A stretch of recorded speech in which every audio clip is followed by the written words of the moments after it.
할렐루야. 오늘은 이 마음을 새롭게 하여 온전한 변화를 받으라, 이 제목으로 메시지 나누겠습니다. 오늘 우리의 삶을 근본적으로 변화시킬 수 있는 그 가장 중요한 여정, 바로 이 마음의 여정에 대해 이야기하고자 합니다. 오랫동안 우리를 괴롭히고 또 이 성장을 방해해온 그 새로워지지 않는 그 낡은 마인드를 강력한 그 해독제로, 그리고 그 생각을 하나님의 뜻 안에서 완전히 새롭게 하는 그 구체적인 방법들, 이것을 나누고자 합니다. 만약 우리가 오늘 이 말씀을 단순한 지식으로만 받지 않고 또 이 삶으로 살아내기 위한 거룩한 도전으로 받아들이고 이것을 이젠 의식하면서 노력한다면 이 놀라운 변화가 시작될 것입니다. 우리의 삶은 초자연적으로 자연스러워지고 또 동시에 이 자연스럽게 초자연적인 삶으로 변화될 것입니다. 아멘. 이것이 무슨 의미입니까? 이 하나님의 능력이 우리의 일상에 너무 자연스럽게 스며들고 또 그 기적을 행하고 이 승리를 경험하는 것이 마치 우리가 매일 숨을 쉬는 것처럼 당연한 일이 된다는 것입니다. 또 반대로 이 평범한 일상 속에서 이 하나님의 초자연적인 개입, 그리고 그 임재를 늘 경험하게 된다는 의미이기도 합니다. 이 모든 변화의 시작점은 바로 우리의 이 마인드, 이 생각입니다. 우리의 이 마인드가 바뀌면 우리의 삶이 바뀝니다. 이것이 영적인 법칙입니다. 우리가 이 의식적으로 이 올바른 것을 생각하고 붙잡을 때 우리를 괴롭히던 그 잘못된 생각과 감정, 이 습관들은 힘을 잃고 떠나갈 것입니다. 어둠은 빛이 들어오면 사라지는 것이 당연합니다. 이와 같이 부정적인 생각은 이 진리의 말씀으로 채워질 때 소멸되는 것입니다. 이제는 이 낡고 오염된 생각들로 가득 찬 우리의 생각들, 그 모든 데이터들을 이제는 깨끗하게 포맷하고 이 하나님의 진리란 그 최신 운영체제로 이 업그레이드할, 여러분 준비되셨습니까? 여러분, 이 일은 다른 누구도 대신해 줄 수 없습니다. 오직 나 자신만이 우리 마음과 그 생각 안에서 지금 이 순간 무슨 일이 일어나고 있는지 알고 있으며 또 그것을 다룰 수 있는 유일한 키입니다. 그러므로 여러분이 이 시간 함께 믿음으로 선포하고 시작하기 바랍니다. 나는 내 마음을 정할 것입니다. 아멘. 네, 오늘의 본문 시작하겠습니다. 우리의 마음을 새롭게 하기 위해 먼저 우리의 생각의 닷을 내려야 할 그 견고한 진리의 기반들이 있습니다. 이 세상에 오염된 그 파도들, 그 의심의 바람에 떠날려가지 않도록 우리의 마음을 굳게 고정해야 할 6가지 이 절대적인 진리를 살펴보겠습니다. 첫째로 우리의 생각은 하나님의 절대적인 주권에 단단히 고정되어야 합니다. 이는 좋으신 우리 아버지 하나님께서 이 하늘과 땅의 그 모든 것을 완벽하게 다스리고 계신다, 이 믿음입니다. 여러분, 하나님은 신실하시다. 그리고 하나님은 실수가 없으시다. 그 하나님이 통치하시고 다스리신다. 바로 이 믿음이 있어야 합니다. 우리의 삶에 일어나는 그 어떤 일도 그분의 그 통제와 허락 없이는 일어날 수 없습니다. 때로는 우리가 이해할 수 없는 것이 벌어지고 또 뭔가 계획이 틀어진 것처럼 보일 수 있습니다. 그러나 이 어떤 것도 진정으로 잘못될 수 없으며 설령 우리의 관점에서 잘못된 것처럼 보이는 일을 할지라도 이 하나님께서는 그 모든 조각들을 사용하여 결국 합력하여 선을 이루게 하실 것입니다. 이 로마서 8장 28절은 우리가 알거니와 하나님을 사랑하는 자, 곧 그의 뜻대로 부르심을 입은 자에게는 모든 것이 합력하여 선을 이루느니라, 이렇게 약속합니다. 심지어 우리의 대적인 사탄조차도 이 하나님의 주권 아래 있습니다. 여러분, 욥의 이야기를 우리가 한번 기억해 보십시오. 사탄은 이 하나님이 허락해 주신 그 경계선 안에서만 욥을 시험할 수 있었습니다. 함부로 우리 몸에 손을 댈 수 없었습니다. 이와 같이 우리의 삶에 일어나는 그 모든 시련과 고난은 이 하나님의 주권적인 허락 아래 있음을 믿으십시오. 그 시련 속에는 우리를 연단하고 성장시키려는 이 하나님의 선한 목적이 숨겨져 있습니다. 우리의 이 마음과 생각을 그 흔들리지 않는 하나님의 절대 주권에 고정하십시오. 그러면 이 어떤 폭풍우 속에서도 이 평안을 누릴 수 있습니다. 두 번째입니다. 우리는 그리스도 안에서 이 새로운 피조물이 되었다는 그 놀라운 실제에 마음을 고정해야 합니다. 우리는 이 신약 성경을 단순히 종교적인 책이 아니라 이 새로운 피조물로 이 거듭난 우리가 누구이며 또 이 땅에서 어떻게 살아가야 하는지를 알려주는 이 제품 설명서처럼 읽어야 합니다. 이 설명서 안에는 성도로서, 또 사도로서, 또 이 시대의 뭔가 남성과 여성으로서, 혹은 직장의 관리자로서, 또 이 가정의 부모로서 이 삶의 모든 측면에 대한 이 하나님의 지침 그리고 원리가 담겨져 있습니다. 우리는 이 세상의 기준이나 이 과거의 실패가 나를 정의하게 하는 것이 아니라 또 이 세상의 가치관, 이 사람들의 평가로 만들어진 내가 아니라 이 그리스도 안에서 우리가 누구인지를 정확히 알아야 합니다. 고린도후서 5장 17절은 이렇게 선포합니다. 그런즉 누구든지 그리스도 안에 있으면 새로운 피조물이라. 이전 것은 지나갔으니 보라, 새 것이 되었도다. 아멘. 우리는 더 이상 이 죄의 노예가 아니고 이 하나님의 자녀요, 의의 상속자입니다. 이 그리스도 안에 있을 때 우리는 이 그분의 강력한 날개 아래 보호받으며 또 어떤 원수도 우리를 영원히 해칠 수 없습니다. 이 세상의 모든 유혹과 시험은 결국 우리를 이 그리스도라는 이 견고한 반석 밖으로 끌어내려는 이 사탄의 교활한 시도일 뿐입니다. 우리의 마음을 나는 그리스도 안에서 완전히 새로운 존재가 되었다. 바로 이 진리 위에 굳게 두어야 합니다. 이 그리스도 안에 있는 나는 새로운 피조물이라. 이전 것은 지나갔으니 보라, 새로운 존재가 되었다. 이 말씀을 믿음으로 서야 합니다. 아멘. 세 번째입니다. 우리의 마음은 이 하나님이 우리의 유일하고 주된 공급원이심에 고정되어야 합니다.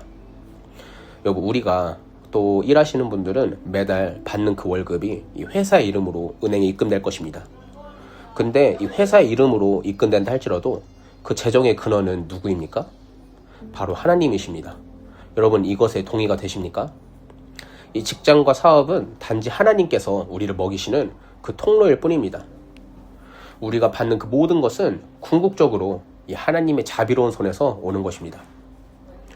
이 때때로 이 하나님께서는 이 우리의 믿음을 성장시키시고 또 이 새로운 차원을 인도하시기 위해 그 통로를 바꾸십니다. 이 성경에 이 엘리야 선지자의 이 이야기를 한번 생각해 보십시오. 그리스 시냇가에 이 까마귀를 통한 기적적인 공급이 있었는데 어느 날 그냥 갑자기 끊겼습니다. 만약 이 엘리야가 그 까마귀 그리고 또 시냇물이라는 이 통로에만 마음을 고정했다면 아마 그는 절망했을 것입니다. 그러나 이 하나님은 그를 버리신 것이 아니라 이제는 그 통로를 사르밧 가부에게로 바꾸셨을 뿐입니다. 그럼 갑자기 어떠한 재정의 흐름이 막히고 때로는 뭔가 사업이 어려워질 때 여러분, 하나님께서 우리를 버리셨다 이렇게 속단하지 마십시오. 그분은 단지 우리의 공급 채널을 점검하고 또 더 크고 새로운 채널을 바꾸고 계실 뿐입니다. 여러분, 하나님은 선하십니다. 이 믿음이 우리에게 있어야 합니다. 그러므로 우리는 우리의 지위나 필요 혹은 이 불확실한 내일에 대해 염려할 필요가 없습니다. 이 마태복음 6장 33절의 약속처럼 먼저 그의 나라와 그의 의를 구할 때 이 모든 것을 우리에게 도와실 것이기 때문입니다. 아멘. 우리는 이 그 나라 또 이 아버지의 뜻을 먼저 구하는 이 성숙한 아들로 자라가야 합니다. 이 네 번째로 우리는 이 하나님께서 우리 각자를 위해 예배하신 그 예언적 운명에 마음을 두어야 합니다. 이 예언적 운명은 우리의 부르심 이렇게 여러분 이해하셔도 좋습니다. 여기서 말하는 이 예언적 운명은 이 세상적인 숙명론이 아닙니다. 이것은 이 하나님의 궁극적인 목적, 그 부르심이 있다는 것입니다. 그리고 우리의 순종을 통해 또 반드시 우리 삶에서 그분의 선하고 이 완벽한 계획이 온전히 성취될 것을 믿는 믿음입니다. 하나님은 우리 한 사람 한 사람을 향한 그 놀라운 계획을 다 가지고 계십니다. 우리의 개인적인 데스티니 그리고 우리가 속한 이 신앙 공동체의 데스티니는 서로 긴밀하게 연결되어 있습니다. 어떠한 어려움들 혹은 이 반대가 있더라도 이 하나님께서 부르신 바로 그 예언적 운명의 그 자리에 머무십시오. 여러분, 그 자리를 지킬 때 이 필요한 공급이 가장 가까이 있고 우리를 도울 이 올바른 사람들이 우리에게 연결될 것입니다. 우리의 마음이 이 눈앞에 더 좋은 기회 혹은 더 많은 돈을 벌 수 있는 빠른 길 혹은 하나님이 주시지 않는 이 역할에 고정되지 않도록 지혜를 구해야 합니다. 많은 사람들이 어느 순간에 이 하나님의 부르심을 떠나 또 더 쉬워 보이는 길로 갔다가 결국은 길을 잃고 맙니다. 여러분, 하나님의 이 분명한 음성을 듣지 않고서는 함부로 어떤 새로운 영역에도 들어가서는 안 됩니다. 자기 스스로 이 운명을 개척하려 해서는 안 됩니다. 당신의 예언적 운명은 이 하나님이 정하신 그 자리에 있습니다. 아멘. 5번째입니다. 우리의 마음과 생각은 이 가능성 사고에 고정되어야 합니다. 이것은 이 긍정적인 생각의 힘을 말하는 그런 차원이 아닙니다. 이것은 이 전능하신 하나님께 속한 일이라면 이 인간의 이성, 그 상식을 뛰어넘는 어떤 일이든 일어날 수 있다는 것입니다. 바로 이것이 믿음이죠. 하나님께는 불가능이 없습니다. 또 그러므로 그분의 자녀인 우리에게도 불가능은 없습니다. 여러분 아멘이십니까? 여러분 병든 자에게 손을 얹고 기도할 때 그가 나을 수 있다는 그 믿음으로 기도하십시오. 여러분 믿고 기도하시고 처음 기도한 사람이 즉시 낫지 않게 되거나 심지어 때로는 이 상황이 더 악화되어 죽음에 이르는 안타까운 일이 생기더라도 여러분 두려워하지 마십시오. 그것 때문에 기도하는 것을 멈추지 마십시오. 또 다른 사람에게 가서 또 시도하고 또 믿음으로 주님이 주신 마음으로 계속 시도하십시오. 누군가는 반드시 살아날 것입니다. 여러분 그것이 하나님의 뜻이기 때문입니다. 뭔가 잘못될까봐 두려워하면서 주저앉지 마십시오. 이 하나님의 약속이 올바롭게 서서 계속 믿음의 이 행동을 하십시오. 이 사람들이 구원받고 또 치유되고 또 묶임에서 해방될 수 있습니다. 반드시 그 일들이 있어야 합니다. 이것이 하나님이 원하시는 것이고 또 살리고 또 일으키고 건설하는 일에 우리가 부름받았기 때문입니다. 누군가는 이 상상도 못한 이 100만 달러짜리 이런 계약들을 따낼 수도 있고 혹은 정부 혹은 누군가가 이 교회를 위해 땅을 내어주는 이 놀라운 일들이 일어날 수도 있습니다. 여러분 이게 왜 안 되겠습니까? 우리는 이 우주를 창조하신 이 왕의 자녀, 그분의 특별한 총애를 받은 자녀입니다. 이 하나님께서 이 놀라운 일을 행하시기 위해 누구를 기다리고 계시겠습니까? 바로 믿음으로 구하고 행하는 지금 이 말씀을 듣는 당신입니다. 여러분 믿음의 자녀들을 하나님은 지금도 기다리고 계십니다. 아멘. 6번째입니다. 우리의 마음은 이 언약 관계에 고정돼야 합니다.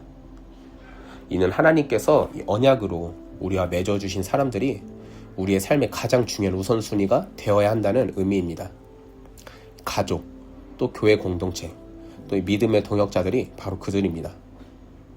우리는 이 그들을 위해 기꺼이 시간을 내고 또 깊이 있는 소통, 또 진실한 연결을 통해 더 깊은 관계를 만들어야 합니다. 누군가가 나를 위해 또 내가 처한 상황을 위해 기도해 줄 수 있는 그런 공동체, 그런 동역자가 있어야 합니다. 이런 인생은 아주 잘 살아온 겁니다. 만약 그렇지 않다면 지금이라도 바르게 생각을 바꾸고 이 깊이 있는 소통, 이 진실된 관계를 만들어가는데 힘써야 합니다. 1년에 여러분 크리스마스 카드 한 장 주고받거나 가끔 전화 한 통하는 이런 표면적인 관계는 그냥 먼 친구일 뿐 언약 관계가 아닙니다. 이 진정한 언약 관계에 있는 사람은 우리의 삶에 깊이 관여하게 되어 있습니다. 그들은 우리와 꾸준히 소통하고 또 비전을 나누며 또 함께 일하고 우리의 기쁨을 자신의 기쁨처럼 여기고 또 우리의 슬픔을 함께 짊어지며 함께 슬퍼합니다. 우리는 이 수많은 피상적인 관계에 에너지를 낭비하는 대신 이 하나님께서 맺어주신 이 소수의 진정한 언약 관계에 우리의 마음 그리고 시간과 노력을 집중해야 합니다. 그 거룩하고 이 진실된 관계를 통해 이 하나님의 나라가 확장되고 또 우리는 서로를 통해 강해질 것입니다. 그럼 지금까지 이 마음에 닻을 내릴 6가지 진리에 대해 살펴봤습니다. 그렇다면 이제는 이 진리 위에서 그 낡은 사고방식을 허물고 또 새로운 집을 짓는 이제는 7가지 이 구체적인 건축 원칙을 좀 배우겠습니다. 첫 번째는 이 사실, 이 팩트와 이 진리, 이 트루스는 여러분 다르다는 것을 명심하고 모든 사실을 이 성경의 진리 아래 복종시켜야 합니다. 여러분 이 사실, 이 팩트란 것은 현재 눈에 보이고 경험되는 일입니다.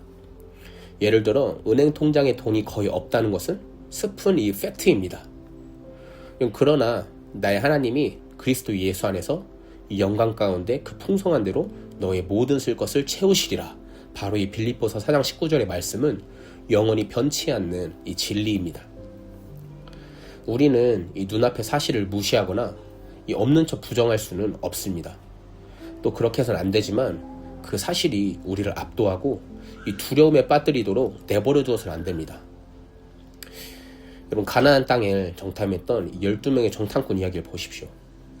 이 10명의 정탐꾼은 이 거인 같은 안악자손과 또 견고한 성벽을 본 이 사실에 압도되어서 자기 스스로도 메뚜기 같다고 여김에 절망했습니다. 그런데 여호수아 갈렙, 이 두 사람은 동일한 것을 함께 봤지만 그들의 마음은 이 하나님이 보던 거인보다 크시며 그 땅을 우리에게 주셨다, 바로 이 더 높은 진리에 고정되어 있었습니다. 이것이 중요합니다. 이 진리에 우리의 마음을 두어야 한다는 것입니다. 우리의 선택은 분명해야 합니다. 눈에 보이는 이 사실에 굴복할 것인가?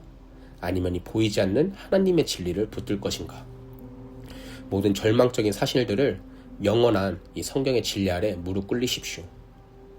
이 사실을 되새김질하는 어리석은 이 과거를 끝장내고 이제는 진리가 우리의 삶에 풀어지고 이 하나님의 공의가 풀어지는 그런 인생을 선택하시기 바랍니다. 아멘. 두 번째는 우리의 과거 그리고 현재 모든 실적인 경험들에 여러분 먹혀 살면 안 됩니다. 우리는 이 새로운 피조물이다, 바로 이 성경 말씀, 이 진리에 근거하여 서 있어야 합니다. 사실은 있지만 진리가 뭐라고 말씀하시는가? 이것을 붙잡고 그 진리가 이 땅에 이루어지고 성취되는 그런 인생을 선택해야 합니다. 세상은 경험이 최고의 스승이라고 말하기도 합니다. 그런데 영적인 세계에서는 경험이 항상 좋은 스승은 되지 않습니다. 특히 이 부정적인 경험은 우리에게 이 부정적인 감정들을 만들고, 그리고 그 부정적인 감정이 우리의 믿음을 갉아먹는 이 독이 됩니다. 우리의 경험이 결국 우리의 인생을 앞으로 나아가지 못하게 하는 그 족쇄나 이 묶임이 되게 해서는 안 됩니다. 예를 들어 이 밤에 악몽을 꾸고 또 이 가위에 눌려 목이 졸리는 이 끔찍한 경험을 했다고 해서 그것이 마귀가 나를 지배할 수 있다는 영적인 실제가 되는 것은 아닙니다. 그것은 단지 이 불쾌한 경험일 뿐입니다. 우리 안에 계신 이가 세상에 있는 자보다 크시다, 이렇게 말씀하시는 이 요한일서 4장 4절의 말씀이 바로 이 새로운 피조물에 흔들리지 않는 실제이자 진리입니다. 과거에 기도했지만 응답받지 못했던 경험, 혹은 사람들에게 상처받았던 경험, 또 사업에 실패했던 그 쓰라린 경험을 우리의 신앙의 기준으로 삼지 마십시오. 그것은 하나님이 우리에게 의도하신 이상적인 모습이 아니므로 과감히 거부하고 예수 이름으로 다루어야 합니다. 어둠은 빛이 들어오면 반드시 물러갑니다. 이것이 진리입니다. 이것은 당연한 것이고 또 실제입니다. 우리의 경험이 아닌 이 말씀의 실제가 우리의 기준이 되어야 합니다. 아멘. 여러분, 세 번째입니다. 우리의 부모님, 혹은 형제, 혹은 자매, 이 배우자와 같이 우리에게 반드시 중요한 그 사람들의 의견이라 할지라도 반드시 하나님의 계시형으로 분별해야 합니다. 이 가까운 사람들의 조언은 우리를 향한 그 진실한 사랑, 또 염려에서 비롯된 경우가 많기 때문에 분별하기가 더욱 어렵습니다. 이들의 조언은 합리적이고 또 지혜롭게 들릴 수 있습니다. 또 나의 상황을 아주 잘 맞는 얘기를 합니다. 하지만 우리는 그 진심 어린 조언을 가지고 조용히 하나님 앞에 다시 나아가야 합니다. 하나님, 이 조언이 아버지의 뜻과 일치합니까? 이렇게 물으며 아버지의 확증을 받아야 합니다. 만약 하나님께서 아니라고 말씀하시면 아무리 이 사랑하는 사람의 의견이라도 과감히 내려놓을 수 있어야 합니다. 여러분, 에덴 동산의 아담은 하나님의 음성보다 이 아내의 목소리를 분별 없이 들었기에 심판을 받았습니다. 또 욥의 아내는 이 고난 중에 있는 남편에게 하나님을 저주하고 죽으라고 말하면서 그를 더 깊은 절망으로 이끌려 했습니다. 아무리 가깝고 사랑하는 사람이라도 그들의 말이 우리 삶의 주인이 되게 해서는 안 됩니다.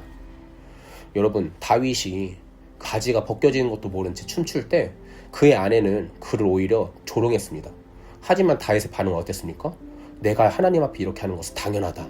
그는 그 앞에서 흔들리지 않았습니다. 우리는 바로 이렇게 나아가야 합니다. 오직 성령님을 통해 말씀하시는 그 하나님만이 우리 안에서 통치하셔야 합니다. 네 번째입니다. 우리가 받아들이고 축적하는 모든 지식은 이 성경의 절대적인 원칙에 비추어서 철저히 점검되어져야 합니다. 우리가 사는 이 시대는 이 정보의 홍수 시대와도 같습니다. 특히 인터넷과 미디어는 온갖 기이한 신화들, 어떤 세상적인 이데올로기, 심지어 이 마귀적인 현상에 대한 지식으로 가득 차 있습니다. 여러분, 이런 지식에 우리의 이 귀한 시간, 또 전신적 에너지를 낭비하지 마십시오. 이 성경의 창조 질서와 그 가치관을 명백히 반대되는 지식을 호기심으로라도 마음에 두지 마십시오. 여러분, 작은 컴퓨터 바이러스 하나가 시스템 전체를 마비시키고 파괴하듯이 아주 작은 그 거짓 지식이라도 일단 우리 마음에 들어오면 조금씩 우리 영혼을 오염시키고 또 믿음을 변질시킬 수 있습니다. 우리가 이 세상의 모든 지식을 다 알 필요가 없습니다. 오직 하나님께서 우리에게 맡기신 그 거룩한 운명을 성취하는데 도움이 되는 그 지혜들, 또 그 지식만들을 선별하여서 부지런히 축적해야 합니다. 5번째입니다. 우리가 이 다른 사람에 대해 수집하고 또 마음에 간직한 정보는 반드시 확인된 진리, 즉 이 사실에 부합해야 합니다. 무슨 말이냐면 이 사람들에 대한 이 막연한 추측 혹은 의심들, 또 다른 사람에게서 전해드는 확인되지 않는 이 부정적인 정보를 내 마음에 그냥 그대로 두지 마십시오. 그것은 우리 안에 이 편견이라는 독버섯을 자라게 하고 그 사람을 잘못 판단하게 만들고 결국 관계를 파괴합니다. 한번 이 심겨진 잘못된 정보는 이 하나님의 말씀에 대한 우리의 반응을 왜곡시키고 또 이 예언적 흐름, 또 이 성령의 인도하심과의 연결을 끊어버릴 수 있습니다. 그리고 어떤 사람에 대해 이 부정적인 정보를 듣는 순간 그를 위해 기도하기가 어려워지고 또 그가 전하는 메시지를 은혜로 받기 힘들어집니다. 또 우리가 그 사람과 대할 때에도 우리 안에 그 생각 때문에 마음에 이미 이 불편함, 또 그 고정관념으로 그 사람을 대하게 될 것입니다. 우리는 이 사도 바울처럼 우리 머릿속에 온갖 이 영적 쓰레기를 비워내고 예수 그리스도와 그의 십자가에 못 박히신 것 외에는 아무것도 알지 아니하기로 작정하였노라 하는 이 결단을 날마다 해야 합니다. 우리는 날마다 우리 생각 안에 집어넣었던 이 모든 쓰레기들을 비우고 또 깨끗이 씻어내고 이 새로운 생각, 이 아버지의 생각, 또 이 그리스도의 생각으로 채우시기 바랍니다. 6번째입니다. 우리가 이 성경의 특정 구절에 대해 받은 이해나 이 깨달음은 반드시 성경 전체의 문맥, 그리고 하나님의 온전한 성품 안에서 해석되어야 합니다. 이 성경의 한두 구절만 떼어내어서 이 자신의 생각, 이 주장들을 합리화하는 것은 매우 위험합니다.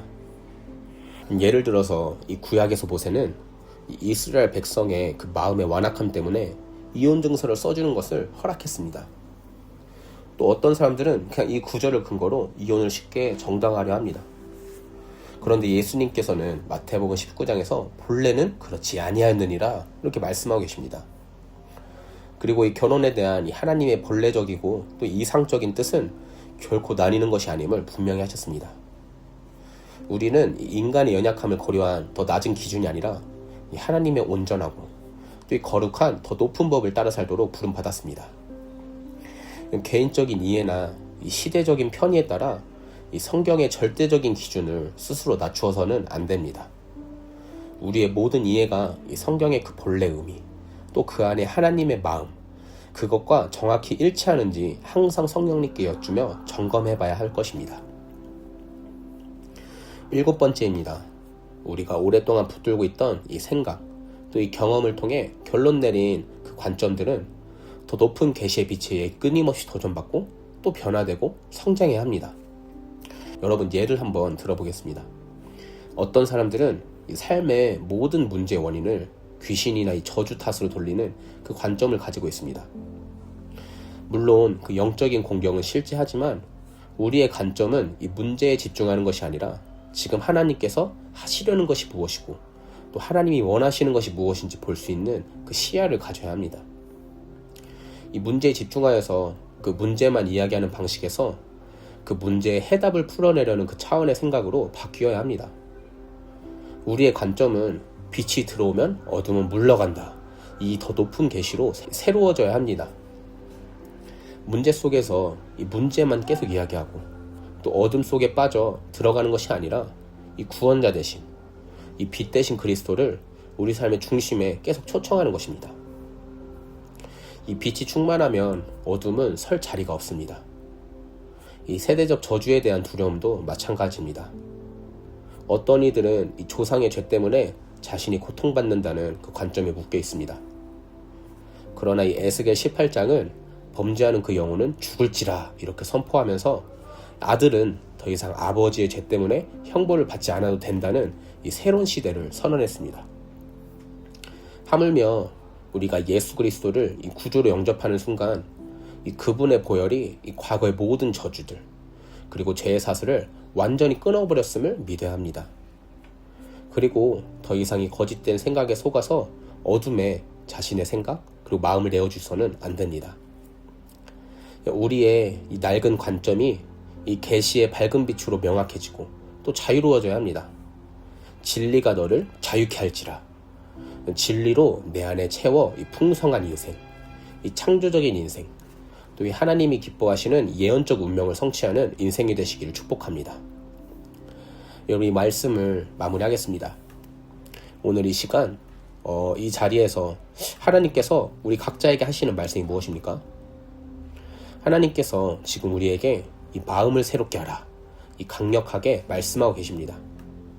우리의 이 생각에 닫힐 이 세상의 변덕스러운 파도가 아닌 이 하나님의 영원한 주권과 또 우리가 그리스도 안에서 새로운 피조물이 되었다는 그 놀라운 실제에 굳게 내리라고 하십니다. 사람이 마음에 생각하는 그대로 됩니다. 우리의 마음이 사망과 두려움의 법이 아닌 이 생명의 성령의 법에 고정될 때 우리의 몸에는 치유가 일어나고 또 우리의 가정의 회복이 일어나고 또 우리의 삶에 하나님의 공급이 흘러넘칠 것입니다. 사랑하는 여러분, 이제 우리의 이 마음을 의식적으로 다스려서 모든 부정적인 생각, 또 이 거짓된 간점을 예수 그리스도 이름으로 단호히 끊어내시길 바랍니다. 이 마음을 새롭게 함으로 변화를 받아 우리를 향한 하나님의 선하시고 또 기뻐하시고 그 온전하신 뜻이 무엇인지 분별하고 또 날마다 그 뜻을 따라 살아내시길 바랍니다. 그리하여서 이 질병이 아닌 건강을, 또 이 가난이 아닌 풍요, 또 묶임이 아닌 이 참된 자유, 그것을 온전히 누리는 이 복된 삶을 살아가시기를 우리 주 예수 그리스도 이름으로 간절히 축복합니다. 아멘.